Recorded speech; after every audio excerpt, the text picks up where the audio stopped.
으로 바알세불 논쟁이라는 제목으로 함께 은혜를 나누고자 합니다. 앞선 1절에서 13절은 제자들이 기도를 가르쳐 달라고 요구하는 내용에 대해서 예수님께서 기도를 가르쳐 주십니다.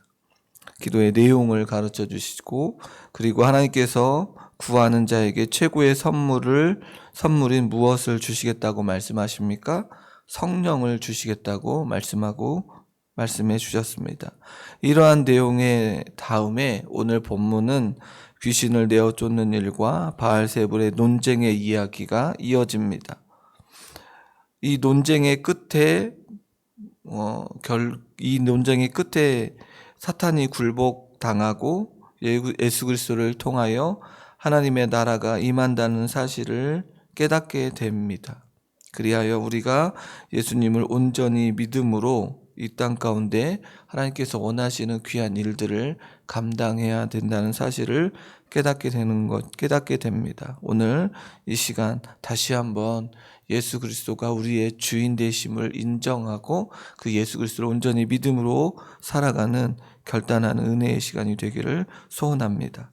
오늘 본문은 어떻게 시작하고 있습니까? 한 말 못하게 하는 귀신을 내어 쫓는 장면으로 시작됩니다. 근데 이 사람은 어떠한 자라고 말하고 있냐면 악한 영의 역사로 말을 못하고 있던 사람입니다.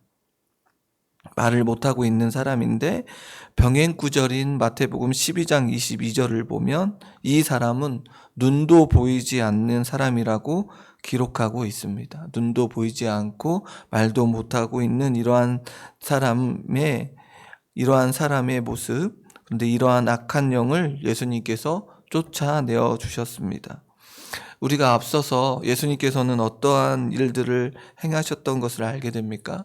귀신을 내어 쫓아내셨던 일이 이미 행하였던 적을 우리는 발견하게 되는데 4장에서 8장에서 또한 9장에서 예수님께서 귀신을 내어 쫓는 장면이 나옵니다. 누가복음 9장 42절의 말씀에 보니 예수께서 더러운 귀신을 꾸짖으시고라고 하는 말씀이 있습니다. 예수님께서는 또 제자들에게도 귀신을 내어 쫓는 능력을 주셨습니다. 그리하여 그들 역시 귀신을 내어 쫓는 그 일을 하게 되는 것을 우리는 앞서서 살펴봤는데요. 누가복음 10장 17절의 말씀에 보면 주여 주의 이름이면 귀신들도 우리에게 항복하더이다라고 기록하고 있습니다. 그래서 우리가 이러한 본문을 통해서 우리가 무엇을 알게 되냐면 예수님께서는 악한 영을 제어하실 수 있는 능력과 권위를 가지신 분이심을 알게 되었습니다. 그리고 지금 이 말 못하는 자에게 귀신이 나가고 있는 이 과정 속에서도 예수 그리스도의 이 악한 영을 제어하실 수 있는 능력과 권위가 드러나고 있는 것을 보게 됩니다. 그러면서 많은 사람들이 이 과정을 바라보면서 어떻게 됩니까? 놀랍게 여기고 있습니다. 많은 사람들은 예수님께서 이러한 권세가 있음을 알았습니다. 그럼에도 불구하고 그 중에 더러는 그 중에 예수님이 행하신 그 일에 관하여 악한 모습으로 나아가는 자들이 있었다라는 것입니다. 누가복음 10장 15절에 보면 그 중에 더러는 말하기를 그가 귀신의 왕 바알세불을 힘입어 귀신을 쫓아낸다 하고라고 말하고 있는데, 우리가 지금까지 예수님께서 그 능력과 권위를 가지시는 분이라고 말씀하시며 하나님께서 주시는 그 놀라운 은혜 속에 그 일들을 펼쳐주는 것이라고 우리가 알고 있었음에도 불구하고 더러는 누가복음에는 이 예수님을 비판하는 사람들을 구체적으로 이야기하지 않고 더러는이라고 소개하고 있습니다. 그런데 병행구절인 마태복음 12장 24절에서는 바리새인들이라고, 마가복음 3장 22절에서는 예루살렘에서 내려온 서기관이라고 구체적으로 명시하고 있습니다. 그리하여 본문에 등장하는 이 더러라고 하는 이 사람들은 누구인가? 바로 바리새인들과 서기관들이라고 추정할 수 있습니다. 그리고 우리가 이 다음에 읽을 37절에서 나오는 이 말씀을 보면 뒤에 보면은 바리새인과 서기관들이라고 하는 단어가 이제 등장하는데, 그리하여 이 더러가 누구인가? 바리새인들과 서기관들이라고 추정할 수 있습니다. 그러면서 그들은 무엇을 말하고 있습니까? 예수님께서 귀신의 왕 바알세불에 힘입어 귀신을 쫓아낸다고 말하고 있습니다. 18절에 보면 무엇라고 기록하고 있습니까? 사탄이라고 분명하게 말씀하고 있습니다. 열왕기하 1장에 보면 블레셋 족속에 속하는 에글론 신 이름이 바알제불인데 이 신과 관계 있는 것으로 보입니다. 유대인들이 이방인들의 신을 이렇게 불렀는데 이것을 귀신의 왕의 이름이 되었다는 것입니다. 그리고 예수님께서 사탄의 능력으로 이런 일을 했다고 지금 비난하고 있습니다.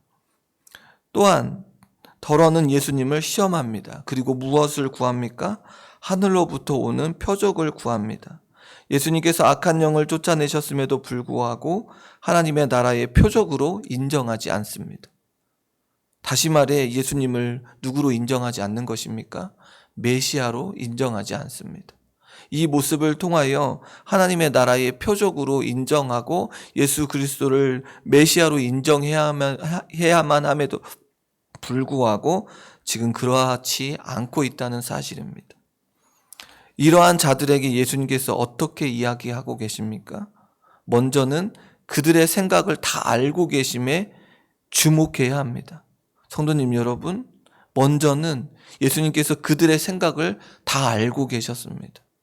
어떠한 생각을 가지고 계셨는지를 주목해야 한다는 것입니다. 그러면서 아주 일반적인 이야기로 그들의 그릇된 생각을 지적하고 계십니다. 스스로 분쟁하는 나라마다 황폐해지며 스스로 분쟁하는 집은 무너진다고 말씀하십니다.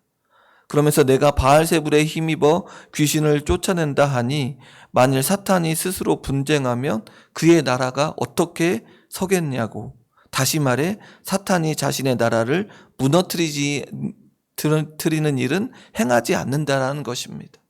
지금 아주 일반적인 이야기로 예수님께서 이 사건에 대해 사탄이 자신의 나라를 무너뜨리는 일은 행하지 않을 것이라고 이야기하고 있는 것을 말씀하고 있습니다.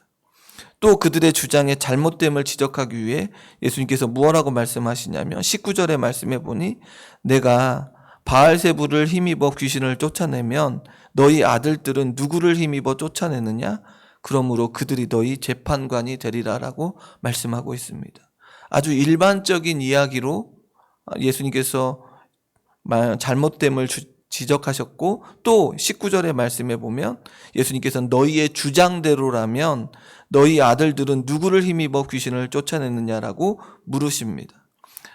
바리새인들도 귀신을 쫓아내는 일을 행하는 자들도 있었는데 당시에 이처럼 귀신 들린 사람을 구해내면 하나님께서 그를 통하여 역사했다고 생각했습니다. 그러면 그들도 사탄의 힘을 힘입어 행하는 일인가? 라고 예수님께서 반문하고 있는 것입니다. 너희들도 귀신을 쫓아내는 그런 일들을 했는데 그러면 너희 아들들도 그러면 누구를 힘입어 쫓아내느냐라고 반문하고 있는 것입니다. 그러므로 그들이 너희의 무엇이 된다라고 말하고 있습니까? 재판관이 된다는 것입니다. 예수님께서는 귀신을 내어 쫓는 일에 능력을 행함으로 비난의 대상에 포함될 수밖에 없는 그들의 제자들의 바로 그들을 판단하게 될 것임을 말씀하고 있습니다. 바리새인들과 서기관들의 왜곡된 주장에 대해 그들이 비판하며 비난할 것임을, 그들의 아들들이 이 모습을 통하여 비판하고 비난할 것임을 말해주고 있습니다. 그러면서 예수님께서는 귀신을 내어 쫓아내신 것은 누구의 힘을 힘입었다고 말하고 있습니까? 아주 강력하게 이야기를 하고 있는데요. 20절의 말씀에 보니 내가 만일 하나님의 손을 힘입어 귀신을 쫓아낸다면 하나님의 나라가 이미 너희에게 임하였다라고 말씀하고 있습니다. 예수님께서 귀신을 쫓아내신 것은 하나님의 손을 힘입은 것임을 밝혀주고 있습니다. 사탄의 또한 귀신의 그런 일이 아니라 하나님의 손을 힘입어 것임을 밝혀주고 있는데 여기에서 손을 더 정확하게 번역하면 손가락이라고 할 수 있습니다. 그리하여 하나님의 손가락이라고 하는 이 표현은 구약 성경에서 두 돌판의 십계명이 하나님의 손가락으로 기록되어 모세에게 주어졌다라고 할 때 등장을 하게 되는데, 하나님께서 친히 행하신 역사를 표현하는 것입니다. 하나님의 손을 힘입어 귀신이 쫓겨난다는 것은 무엇입니까? 사탄이 패배한다는 것입니다. 사탄의 힘을 힘입어 하는 것이 아니라 사탄이 패배하는 것을 말씀하고 있습니다. 그리고 하나님의 나라가 이미 너희에게 임한 것이라고 말씀합니다. 하나님의 나라가 현재적으로 임하고 있다. 바로 내가 메시아이기에 하나님의 나라가 임하고 있다는 사실을 밝혀주고 있습니다. 하나님의 나라가 예수 그리스도와 함께 임했음을 의미합니다. 바로 예수님께서 메시아임을 알게 됩니다. 그런데 그들은 이러한 사실을 깨닫지 못하고 계속해서 예수님을 비난하고 있다는 사실입니다. 예수님께서는 계속 비난한 자들에게 말씀하고 있습니다. 사탄에 관하여 강한 자라고 표현하시면서 사탄이 무장을 하고 자기 집을 지킬 때에는 그 소유물이 안전하다고 말합니다. 그런데 그보다 더 강한 자가 오면 어떻게 된다고 말하고 있습니까? 그를 굴복시키고 그가 믿던 무장까지도 빼앗기고 그 재물도 나누게 된다고 말하고 있습니다. 그렇다면 더 강한 자가 누구입니까? 바로 예수님이십니다. 예수님을 가리킨다는 것입니다. 그리고 굴복한다는 것입니다. 그것은 그 사탄이 패배를 한다는 것입니다. 아무런 힘도 쓰지 못한 채 그가 가진 모든 것들을 나누게 된다는 것입니다. 예수님께서는 행하시는 일은 사탄을 굴복시키며 승리를 의미하고 있다는 것입니다. 이 땅에 오신 예수 그리스도를 통하여 무엇이 사탄이 굴복당하는 그 일들을 감당하는 것인데 바리새인과 서기관들은 이 일들을 왜곡하고 있는 것을 보게 됩니다. 하나님의 나라가 임하면 어떻게 됩니까? 사탄은 패하고 그가 쥐고 있는 모든 것은 빼앗기게 된다는 것입니다. 예수님께서는 그러면서 나와 함께 할 것을 선포하십니다. 23절에 보니 나와 함께 하지 아니하는 자는 나를 반대하는 자요 나와 함께 모으지 아니하는 자는 해치는 자라고 말하고 있습니다. 예수님께서는 하나님의 나라가 이미 임하였고 메시아이신 자신이 왔으므로 나와 함께 해야 한다고 강력하게 선포하고 계십니다. 나와 함께 하든지, 다시 말해 하나님의 나라에 속하든지 하나님의 나라를 대적하든지 하라는 것입니다. 나와 함께 하지 아니하는 자는 나를 대적하는 자이고 사탄의 협력자가 된다는 것을 말하고 있습니다. 예수님과 함께하는 그의 삶은 어떠한 자입니까? 하나님의 손을 힘입어 능력과 권세를 가지고 이 땅 가운데 하나님의 영광을 드러내는 자의 삶 아닙니까? 그러기에 우리는 어디에 속해야 됩니까?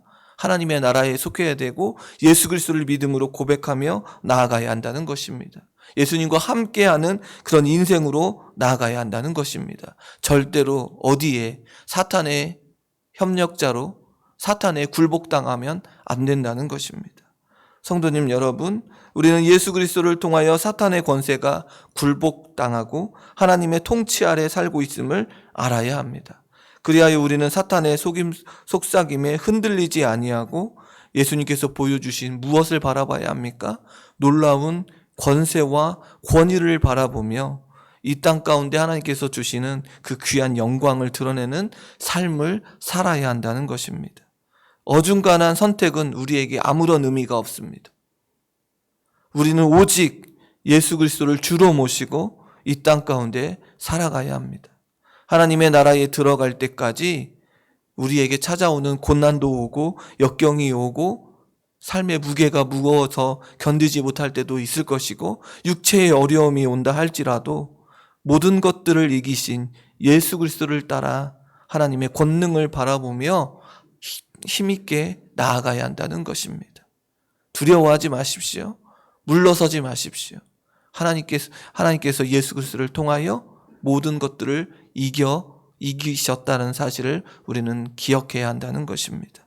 오늘도 그 권능과 권세를 바라보시며 한 발 한 발 힘있게 걸어가는 우리 모두가 되어지기를 소망합니다.